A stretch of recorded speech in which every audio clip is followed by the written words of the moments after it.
ಎಲ್ಲರಿಗೂ ನಮಸ್ಕಾರ. ನನ್ನ ಹೆಸರು ಲತಾ ಎಸ್ ರಾವ್ ಅಂತ. ನಾನು ಟಾಟಾ ಇನ್ಸ್ಟಿಟ್ಯೂಟಲ್ಲಿ ಕೆಲಸ ಮಾಡಿದ್ದೆ. ಅದಾದಮೇಲೆ ISRO telemetry tracking and command network ISTRAC ಅಂತ ಯೂನಿಟಲ್ಲಿ ನಾನು ನಿರ್ದೇಶಕರ ಪರಿಯೋಜನಾ ವೈಯಕ್ತಿಕ ಕಾರ್ಯದರ್ಶಿಯಾಗಿ 40 ವರ್ಷ ಸೇವೆ ಸಲ್ಲಿಸಿ 2023 ಡಿಸೆಂಬರ್ನಲ್ಲಿ ನಾನು ರಿಟೈರ್ ಆದೆ. ಸರಿ, ಪರಿಯೋಜನಾ ವೈಯಕ್ತಿಕ ಕಾರ್ಯದರ್ಶಿ ಅಂದರೆ ಅದು ಸ್ವಲ್ಪ ಸವಾಲಿನ ಕೆಲಸನೇ. ನಮ್ಮ ಆಫೀಸ್ನ ಪರಿಪೂರ್ಣ ಎಲ್ಲ ಆ್ಯಕ್ಟಿವಿಟೀಸ್ದೂ ಅದು control centre. Of course it's the nerve centre. So ಹಾಗಾಗಿ ಯಾವಾಗಲೂ ಬ್ಯುಸಿ ಇರೋ ಕೆಲಸ ನಂದು, ಆ ಥರ ಕಾರ್ಯವೈಖರಿ. ಸರಿ, ನಾನು ರಿಟೈರ್ ಆಗೋಕ್ಕೆ ಒಂದು 6 ತಿಂಗಳ ಮುಂಚೆಯಿಂದನೇ ಸ್ವಲ್ಪ ತಲೆ ಕೆಡಿಸ್ಕೊತಾ ಇದ್ದೆ. ಇಷ್ಟೊಂದು ಬ್ಯುಸಿಯಾಗಿರೋ ನಾನು ನನ್ನ ರಿಟೈರ್ಮೆಂಟ್ ಆದಮೇಲೆ ನಾನು ಯಾವ ಥರ ನನ್ನನ್ನು ನಾನು ತೊಡಗಿಸ್ಕೊಳ್ತೀನಿ, ಯಾವ ಥರ ನಾನು ಸಮಯ ಕಳೆಯೋದು ಅಂತ ತುಂಬಾ ತಲೆ ಕೆಡಿಸ್ಕೊಂಡಿದ್ದೆ. ಆಮೇಲೆ ಸರಿ ರಿಟೈರ್ ಆದೆ. ಇದು ಫೇಸ್ಬುಕ್ನ ಹೀಗೆ ನಾನು ಸ್ಕ್ರೋಲ್ ಮಾಡ್ತಾ ಇರೋವಾಗ ಶಾರದಾ ಕಲಾವೇದಿಕೆ ಅನ್ನೋ ಈ ಫೇಸ್ಬುಕ್ ಪೇಜ್ನ ನೋಡಿದೆ. ಒಂದು ಸ್ವಲ್ಪ ದಿನ ನಾನು ತಕ್ಷಣ ಇದಕ್ಕೆ ಸೇರ್ಕೊಳ್ಳಿಲ್ಲ ಸದಸ್ಯೆಯಾಗಿ. ಸ್ವಲ್ಪ ದಿನ ಅಬ್ಸರ್ವ್ ಮಾಡ್ತಾ ಇದ್ದೆ ಏನೇನಿದೆ ಇವ್ರದ್ದು ಆ್ಯಕ್ಟಿವಿಟೀಸು, ಯಾವ ಥರ ಅಂತ. ಯಾಕೆಂದರೆ ಸ್ವಲ್ಪ ಅಕ್ವೆಂಟ್ ಆದಮೇಲೆ ನಾವು ಪಾರ್ಟಿಸಿಪೇಷನ್ ಶುರು ಮಾಡೋಕ್ಕಾಗೋದು. Suddenly we can not jump into it. ನೋಡಿದ್ರೆ ನಾನು ಅಂದ್ಕೊಂಡೆ ನನಗೊಂದು ಸ್ವಲ್ಪ ಹಾಡು ಬರುತ್ತೆ, ಸರಿ ಏನೋ ವಾರಕ್ಕೊಂದಿನ ನಾನು ಹಾಡು ಪೋಸ್ಟ್ ಮಾಡ್ಕೊಂಡು ಹೋದ್ರಾಯಿತು ಅಂತ. ಆಮೇಲೆ ನೋಡ್ತೀನಿ ವಾರದಲ್ಲಿ ಇಡೀ ದಿನ ಅಷ್ಟು ದಿನ ಒಂದೊಂದು ಆ್ಯಕ್ಟಿವಿಟೀಸ್ ಇದೆ. ಮೊದಲನೇ ದಿನ ದೇವ್ರ ನಾಮ, ಆಮೇಲೆ ವಾರದಲ್ಲಿ ಒಂದಿನ ಕಗ್ಗವಾಚನ, ಸಣ್ಣ ಕಥಾ ವಿಭಾಗ, ಮತ್ತು ಬುಧವಾರ ಬಂದರೆ ಏನು ಜಾನಪದ ಗೀತೆ, ಭಾವಗೀತೆಗಳು, ಎಂಥ ದೊಡ್ಡ ಭಂಡಾರ ಇದೆ ನಮ್ಮ ಕವಿಗಳದು ಎಲ್ಲ. ಆ ಬುಧವಾರ ಇಷ್ಟೊಂದು ಹಾಡು, ಓಹೋ ಹಾಗಾದರೆ ಪರವಾಗಿಲ್ಲ ಅಂತ. ಆಮೇಲೆ ಗುರುವಾರ ಭಕ್ತಿಗೀತೆ, ಅದು ಅಂಕಿತ ಇಲ್ಲದೆ ಇರೋದು ಹಾಡ್ಬೋದು.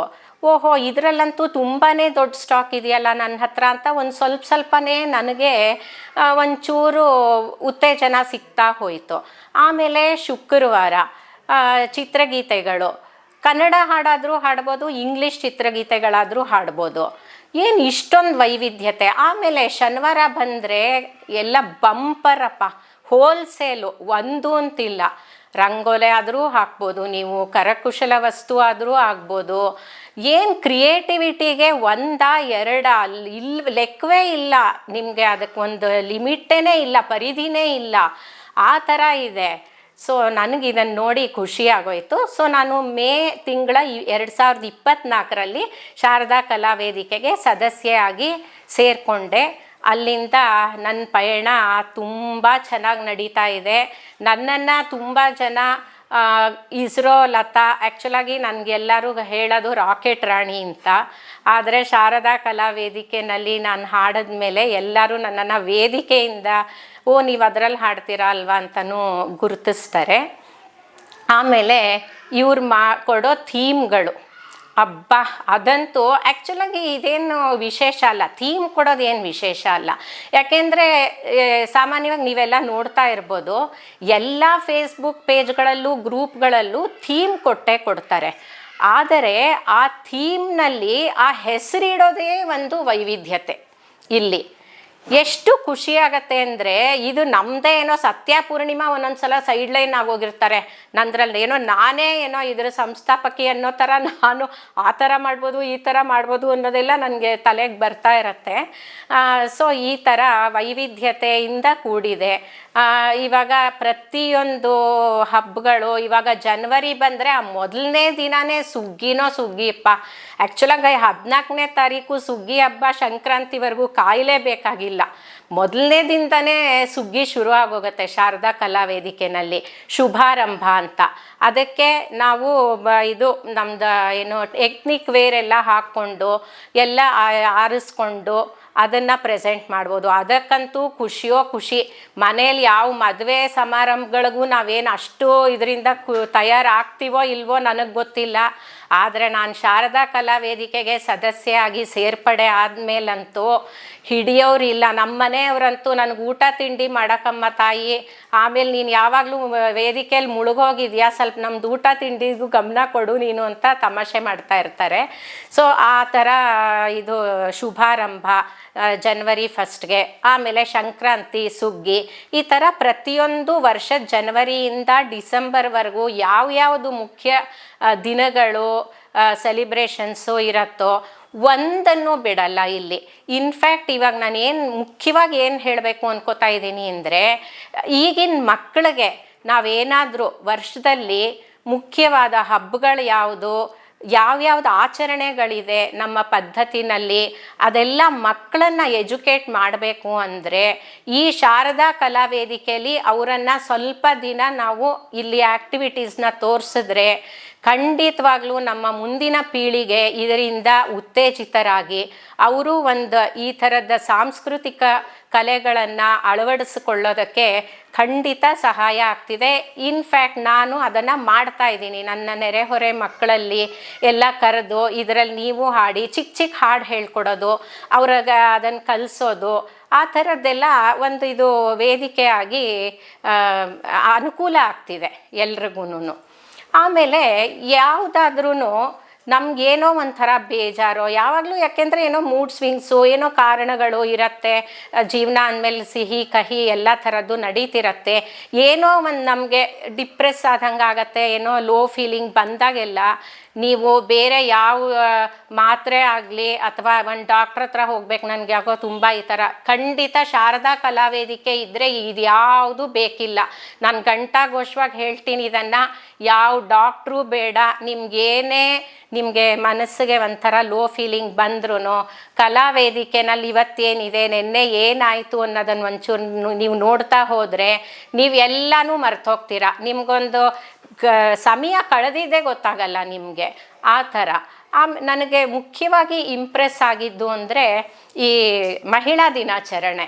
ಅದಕ್ಕೆ ಯಾವ ಥರ ಕೊಟ್ಟಿದ್ದಾರೆ ಅಂದರೆ, ಇದನ್ನು ಇದು ನಮ್ಮ ಗ್ರೂಪ್, ನಾವು ನಮ್ಮಿಷ್ಟ, ಯಾರು ಹೇಳ್ತಾರೆ. ಈಗ ಒಂದು ಸಣ್ಣ ವಿಷಯಕ್ಕೂ ಈ ಥರ ಎಲ್ಲ ಯಾರೂ ಹೇಳಲ್ಲ.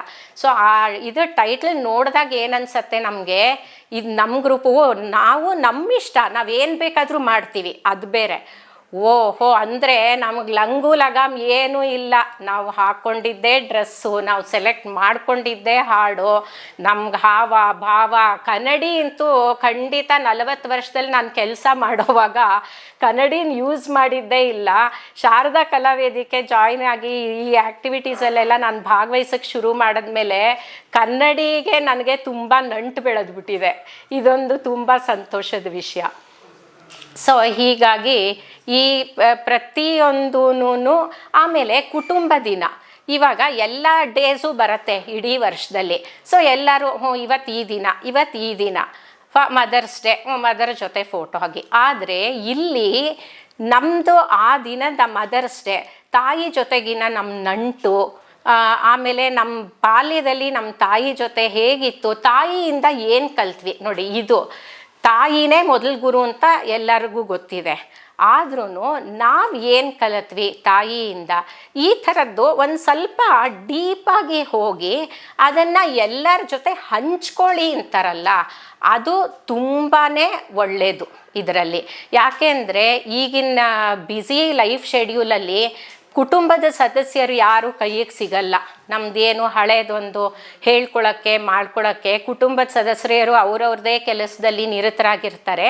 ಹಾಗಾಗಿ ನಾವು ಯಾರನ್ನೂ ನಾನು ಕತೆ ಹೇಳ್ತೀನಿ, ನನ್ನ ಬಾಲ್ಯ ಹಂಗಿತ್ತು, ನಂದು ಆಫೀಸ್ ಕೆಲಸ ಹಿಂಗಿತ್ತು, ನನ್ನ ಕಾಲೇಜ್ ಡೇಸ್ ಹಿಂಗಿತ್ತು, ಯಾರೂ ಕೇಳಿಸ್ಕೊಳ್ಳಲ್ಲ. ಆದರೆ ಇಲ್ಲಿ ಸದಸ್ಯರು, ಶಾರದಾ ಕಲಾ ವೇದಿಕೆ ಸದಸ್ಯರು ಅಂದರೆ ಇದೊಂದು ವೇದಿಕೆ ಸದಸ್ಯರು ಅಲ್ಲ, ಇದು ಕುಟುಂಬ. ಈಗ ಶಾರದಾ ಕಲಾ ವೇದಿಕೆ ಕುಟುಂಬದವ್ರ ಹತ್ರನಾದರೂ ನಾವು ಕೆಲವು ವಿಷಯನ ಹೇಳ್ಕೊತೀವೋ ಇಲ್ವೋ ಕ್ಲೋಸ್ ಆಗಿ, ಒಂಥರ ಕಾನ್ಫಿಡೆಂಟ್ ಇಂಟೆಲೆಕ್ಚುಯಲ್ ಅಂತಾರಲ್ಲ, ಆ ಥರ ನಾವು ಇಲ್ಲಿ ಒಂದು ಕುಟುಂಬ ಆಗಿ ಹೋಗಿದ್ದೀವಿ.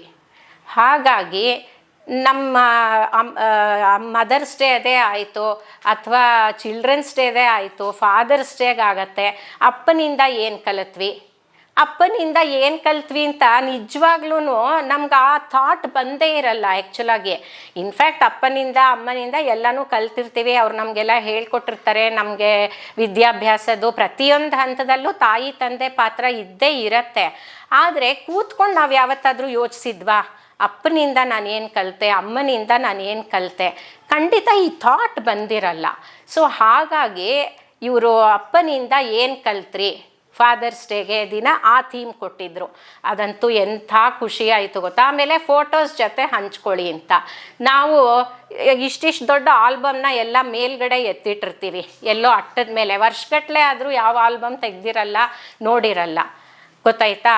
ಆದರೆ ಇವಾಗ ಈ ಥೀಮ್ಗಳು ಇವ್ರು ಕೊಡೋದ್ರಿಂದ ನಾವು ಆಗಾಗ ಇದೆಲ್ಲ ಆಲ್ಬಮ್ಗಳೆಲ್ಲ ಹೊರಗೆ ಬರುತ್ತೆ. ನಮಗೆ ಆ ಫೋಟೋಗಳು ನೋಡಿ ಖುಷಿ ಆಗತ್ತೆ, ಮತ್ತು ಆ ದಿನಗಳನ್ನು ನೆನೆಸ್ಕೋತೀವಿ, ಅದನ್ನು ಮೆಲುಕು ಹಾಕ್ತೀವಿ, ಅದರಿಂದ ಸಂತೋಷ ಪಡ್ತೀವಿ. ಒಂದು ಸಲ ಹೀಗಾಯ್ತಾ, ಅಯ್ಯೋ ಇವ್ರು ಇವಾಗ ಇಲ್ವಲ್ಲ ಅಂತ ಅನ್ಕೋತೀವಿ. ಸೊ ಈ ಥರ ಒಂದು ಮಿಕ್ಸ್ಡ್ ಫೀಲಿಂಗ್ಸು ನಮಗೆ. ಸೊ ಇದೆಲ್ಲನೂ ಒಂಥರ ಈ ಶಾರದಾ ಕಲಾವೇದಿಕೆದು ತುಂಬ ಯೂನಿಕ್ಕು. ಇದನ್ನು ಹೇಳೋಕ್ಕೆ ನಾನು ತುಂಬ I want to stress and emphasise this. Sharada Kalavedike ತುಂಬ unique. It's not like any ಆರ್ಡಿನರಿದೊಂದಿದು ಅಯ್ಯೋ ಏನೋ ಒಂದು ವಾರಕ್ಕೆ ಒಂದಿನ ಹಾಕಿದೆ ಪೋಸ್ಟ್ ಮಾಡಿದೆ ಅಲ್ಲ. Really you need to think and act. ಆಮೇಲೆ ಒಂಥರ ನಮಗೆ ಈ ಕುಟುಂಬ ನಮಗಿದೆಯಪ್ಪ, ಇವಾಗ ಏನಾದರೂ ಒಂದು ನಮಗೆ ಕಷ್ಟನೋ ಸುಖನೋ ಬಂದರೆ ಶಾರದಾ ಕಲಾವೇದಿಕೆಯಲ್ಲಿದೆ. ಸೊ ಯಾಕೆಂದರೆ ಯಾವುದೇ ಆಮೇಲೆ ಸೆಲೆಬ್ರಿಟೀಸ್ದು ಹುಟ್ಟುದಬ್ಬಗಳು ಬರುತ್ತೆ, ಅವ್ರದ್ದೆಲ್ಲ ಸೆಲೆಬ್ರೇಟ್ ಮಾಡ್ತೀವಿ. ಸೊ ಯಾವುದನ್ನು ಬಿಟ್ರಿ ಅಂತ ಕೇಳಿದ್ರೆ ವರ್ಷದಲ್ಲಿ ಇಡೀ ಖಂಡಿತ ಯಾವುದು ಒಂದು ಚಿಕ್ಕದೂ ಇಲ್ಲಿ ಮಿಸ್ ಆಗೋಕ್ಕೆ ಸಾಧ್ಯನೇ ಇಲ್ಲ. ನಿಮ್ಮ ಅರಿವೋ ನಿಮ್ಮಿದೋ ಅಥವಾ ಅಯ್ಯೋ ಏನೋ ಇದು ಗೊತ್ತಾಗಲೇ ಇಲ್ವಲ್ಲ, ಅಯ್ಯೋ ಇದು ಹಾಗೇ ಹೋಯ್ತಾ ಅಂತ ಈ ಥರ ಎಲ್ಲ ನಾವು ಬೇಜಾರು ಪಟ್ಕೊಳ್ಳೋ ಸೀನೇ ಇಲ್ಲ, ಗೊತ್ತಾಯ್ತಾ. ಶಾರದಾ ಕಲಾವೇದಿಕೆಯಲ್ಲಿ ನೀವು ಆ್ಯಕ್ಟಿವ್ ಆಗಿ ಇದ್ದುಬಿಟ್ರೆ ನೀವು ಯಾವುದೇ ಒಂದು ಇಂಪಾರ್ಟೆಂಟ್ ಈವೆಂಟ್ನಾಗಲಿ ವಿಷಯ ಆಗಲಿ ನೀವು ಮಿಸ್ ಮಾಡ್ಕೊಳ್ಳಲ್ಲ. ಸೊ ಈ ಥರ ನನಗೆ ಈ ಸಣ್ಣ ಕಥಾ ವಿಭಾಗ ರೂಪಶ್ರೀ ಮೋಹನ್ ಅವ್ರು ಹೇಳ್ತಿರ್ತಾರೆ, ಸಣ್ಣ ಕಥಾ ವಿಭಾಗ ಮಕ್ಕಳಿಗೆ ಅಂತ ಮಾಡಿರ್ಬೋದು, ಆದರೆ ನಮಗೂ ಕಥೆ ಕೇಳಿ ಯಾವಾಗ ನಾವು ಕಥೆ ಕೇಳಿದ್ದೋ ಅಜ್ಜಿ ತಾತ ಇರೋವಾಗ ಆವಾಗ ಕಥೆ ಕೇಳಿರ್ತೀವಿ ನಾವು ಅಷ್ಟೇ. ದೊಡ್ಡವರಾದ್ಮೇಲೆ ನಾವು ಕಥೆ ಎಲ್ಲಿ ಕೂತ್ಕೊಂಡು ಕೇಳಿರ್ತೀವಿ ಅಥವಾ ಅಷ್ಟು ವ್ಯವಧಾನ ಎಲ್ಲಿರುತ್ತೆ ನಮಗೆ. ಆದರೆ ಈಗ ನಾವು ಒಂಥರ ಈ ಫ್ರೀಯಾಗಿರೋ ಇದರಲ್ಲಿ ಆ ಥರ ಕಥೆಗಳು ಕೇಳಿದ್ರೆ ನಮಗೂ ಎಷ್ಟೋ ವಿಷಯಗಳು ಗೊತ್ತಾಗತ್ತೆ. ಆಮೇಲೆ ಮೈಂಡ್ ಒಂಥರ ಪೀಸ್ಫುಲ್ಲಾಗಿರುತ್ತೆ. ಮೇಯ್ನು ನನಗೆ ಸಿಕ್ಕಿರೋದು ಒಂಥರ ನೆಮ್ಮದಿ. ಈ ಗ್ರೂಪಿಗೆ ಹೊರಟೋದ್ರೆ ಸಾಕು ಎಲ್ಲನೂ ಸಿಗತ್ತೆ ನಮಗೆ. ಆಮೇಲೆ ನನ್ನನ್ನು ಸುಮಾರು ಜನ ಗುರುತಿಸಿದ್ದಾರೆ ಈ ವೇದಿಕೆಯಿಂದ. ಆಮೇಲೆ ನಾನು ಕಲಿತಿರೋದು ಅಪಾರ ಈ ಗ್ರೂಪಿಂದ. ಯಾಕೆಂದರೆ ನನಗೊಂದು ವಾಯ್ಸ್ ಇದೆ, ನಾನೊಂದು ಹಾಡು ಹೇಳ್ತೀನಿ, ಇದಿಷ್ಟೇ ನನಗೆ ಗೊತ್ತಿದ್ದಿದ್ದು. ಆದರೆ ಎಲ್ಲರೂ ಮಂಕು ತಿಮ್ಮನ ಕಗ್ಗ ಇದೆ ಅಂತ ಕಗ್ಗ ವಾಚನ ಕೊಟ್ಟಾಗ ನಾನು ಯಾಕೆ ಕಲ್ತ್ಕೋಬಾರ್ದು ಮಂಕುತಿಮ್ಮನ ಕಗ್ಗ ವಾಚನ ಮಾಡೋದು ಅಂತ ಅದನ್ನು ಶುರು ಮಾಡಿದೆ. ಆಮೇಲೆ ನಾನು ಸ್ವಲ್ಪ ಕ್ಲಾಸಿಕಲ್ಲು ದೇವ್ರನಾಮ ಅಷ್ಟೇ ಫೋಕಸ್ ಮಾಡ್ತಾ ಇದ್ದೆ. ಆದರೆ ಇವಾಗಿಲ್ಲಿ ಭಾವಗೀತೆ, ಜಾನಪದ ಗೀತೆ ಎಲ್ಲ ವೆರೈಟೀಸ್ ವರ್ಸಟೈಲ್ ಇದು ಆ ಥರ ಇರೋದ್ರಿಂದ ನಾನು ಅದನ್ನು ಕಲ್ತ್ಕೊಳ್ಳೋಕೆ ಶುರು ಮಾಡಿದೆ. ಆಮೇಲೆ ಮೇಯ್ನಾಗಿ ಕ್ರಿಯೇಟಿವಿಟಿ ನನಗೆ ಕಲೆಯಲ್ಲಿ ನನಗೇನು ಅಷ್ಟೊಂದು ಯಾವತ್ತೂ ಅದರಲ್ಲಿ ನನಗೆ ಅಷ್ಟೊಂದು ತುಂಬ ಉತ್ಸಾಹನೂ ಇರಲಿಲ್ಲ. ಆಮೇಲೆ ಅದರಲ್ಲೇನು ನನಗೆ ಟ್ಯಾಲೆಂಟ್ ಇರಲಿಲ್ಲ. ಆದರೆ ಇವ್ರದ್ದು ಇಲ್ಲಿ ಕರಕುಶಲ ಬಂದ್ಬಿಡ್ತು, ರಂಗೋಲೆ ಹಾಕ್ತಾ ಇದ್ದೆ, ಕಂಟಿನ್ಯೂ ಮಾಡ್ತೀನಿ. ಆದರೆ ಕರಕುಶಲ ಇವಾಗ ಏನಾಗ್ಬಿಟ್ಟಿದೆ ಅಂದರೆ ಮನೇಲಿ ಒಂದು ತರಕಾರಿ ತಂದರೆ ಓಹೋ ಶನಿವಾರದ ಥೀಮ್ಗೆ ಏನು ಮಾಡ್ಬೋದು ಈ ತರಕಾರಿಯಿಂದ, ಒಂದು ಹಣ್ಣು ತಂದರೆ ಓಹೋ ಈ ಹಣ್ಣುಗಳಿಂದ ನಾನು ಏನು ಕ್ರಿಯೇಟಿವಿಟಿ ಮಾಡ್ಬೋದು. ಸುಮ್ಮನೆ ಹಣ್ಣು ತಿನ್ನೋಕ್ಕೆ ಅಂತ ಕಟ್ ಮಾಡ್ತೀನಿ, ಅದರಲ್ಲೇ ಏನೋ ಒಂದು ಚಿತ್ರನೋ ಏನೋ ಬಿಡಿಸ್ತೀನಿ, ಒಂದು ಫೋಟೋ ತೆಗೆದಿಟ್ಕೋತೀನಿ. ಈ ಥರ ನಿಮಗೆ ಇಡೀ ದಿನ ನೀವು ಆ್ಯಕ್ಟಿವ್ ಆಗಿರೋದಕ್ಕೆ ಇದು ತುಂಬ ಸಹಾಯಕವಾಗಿದೆ. ಸೊ ನಾನು ಈ ವೇದಿಕೆಯಿಂದ ಬಹಳಷ್ಟು ಕಲ್ತಿದ್ದೀನಿ. ನನ್ನನ್ನು ನೋಡಿ ನನ್ನ ಫ್ರೆಂಡ್ಸು, ನನ್ನ ಕಾಂಟ್ಯಾಕ್ಟ್ಸಲ್ಲಿರೋರು, ಕಸಿನ್ಸು ಎಲ್ಲ ಓಹೋ ನೀನು ಇದನ್ನು ಮಾಡಿದ್ಯಾ ಅಲ್ವಾ, ನಾನು ನೋಡಿದೆ ಇದನ್ನು, ಇವಾಗ ನನಗೂ ಒಂದು ಐಡಿಯಾ ಬಂತು ಅಂತ ಈ ಥರ ಹೇಳ್ತಾ ಇದ್ದಾರೆ. ಸೊ ಈ ವೇದಿಕೆ ಮೂಲಕ ನಾನು ಬಹಳಷ್ಟು ಕಲ್ತಿದ್ದೀನಿ. ನನ್ನಿಂದ, ನನ್ನ ಪಾರ್ಟಿಸಿಪೇಷನ್ನಿಂದ ಬಹಳಷ್ಟು ಮಂದಿ ಉತ್ತೇಜಿತರಾಗಿ ಅವ್ರುಗಳು ಎಲ್ಲನೂ ಈ ಥರ ಆ್ಯಕ್ಟಿವ್ ಆಗಿದ್ದಾರೆ. ಸೊ ಶಾರದಾ ವೇದಿಕೆ ನಿಜವಾಗ್ಲೂ ಒಂದು ಕಲೆಗಳ ಆಗರ. ಸತ್ಯ, ಪೂರ್ಣಿಮಾ ಅವರು ಇದನ್ನು ತುಂಬ ಚೆನ್ನಾಗಿ ನಡೆಸ್ಕೊಂಡು ಹೋಗ್ತಿದ್ದಾರೆ. ಅವ್ರಿಗೆ ಬೆನ್ನೆಲುಬಾಗಿ ನಿಂತಿರೋ ಎಲ್ಲ ಅಡ್ಮಿನ್ಸ್ಗಳೂ ತುಂಬಾ ಚೆನ್ನಾಗಿ ಇದನ್ನು ನಡೆಸ್ಕೊಂಡು ಅವ್ರಿಗೆ ಸಪೋರ್ಟಿವ್ ಆಗಿ ನಿಂತಿದ್ದಾರೆ.